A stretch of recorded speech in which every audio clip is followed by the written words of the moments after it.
Salam sahabat hukum, bertemu lagi dalam acara Solusi Hukum.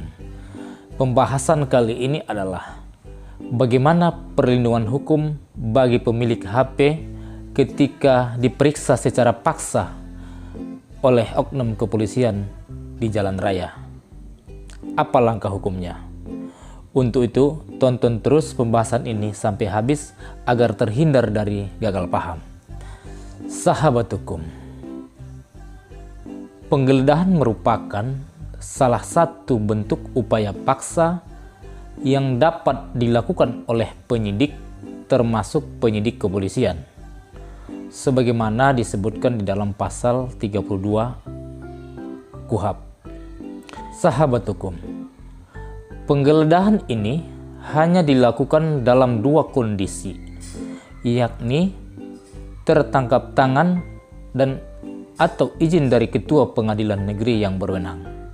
Sahabat hukum, kapan dapat dilakukan penggeledahan? Penggeledahan dapat dilakukan ketika yang pertama, ketika seseorang tertangkap tangan melakukan dugaan tindak pidana. Yang kedua atau berikutnya adalah adanya perbuatan pidana atau dugaan tindak pidana yang sedang disidik dalam rangka mencari alat bukti. Tentunya melalui izin ketua pengadilan negeri yang berwenang. Tetapi secara prakteknya seringkali penggeledahan dan penyitaan dilakukan terlebih dahulu, baru kemudian dimohonkan penetapannya kepada ketua pengadilan dengan berbagai alasan, salah satunya adalah untuk mencegah hilangnya barang bukti.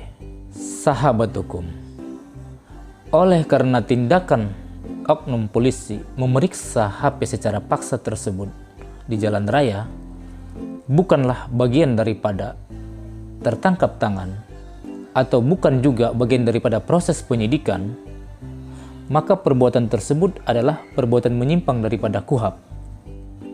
Sahabat hukum, maka tindakan oknum polisi tersebut dapat dikatakan tindakan sewenang-wenang terhadap privasi seseorang.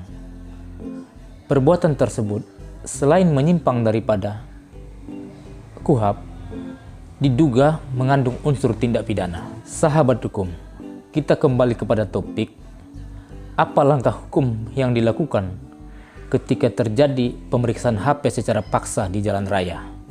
Bagaimana langkah hukumnya? Langkah hukumnya selain memberikan protes kepada oknum tersebut, secara resmi membuat pengaduan dan perlindungan hukum kepada Propam sesuai dengan tingkatannya. Sahabat hukum, nantinya pihak Propam akan memberikan surat pemberitahuan apakah ditemukan pelanggaran kode etik atau bahkan tindak pidana, khususnya pasal 30 Undang-Undang IT. Sahabat hukum, apabila pembahasan ini bermanfaat bagi sahabat hukum, silahkan subscribe, share, like, dan komen pada kolom komentar.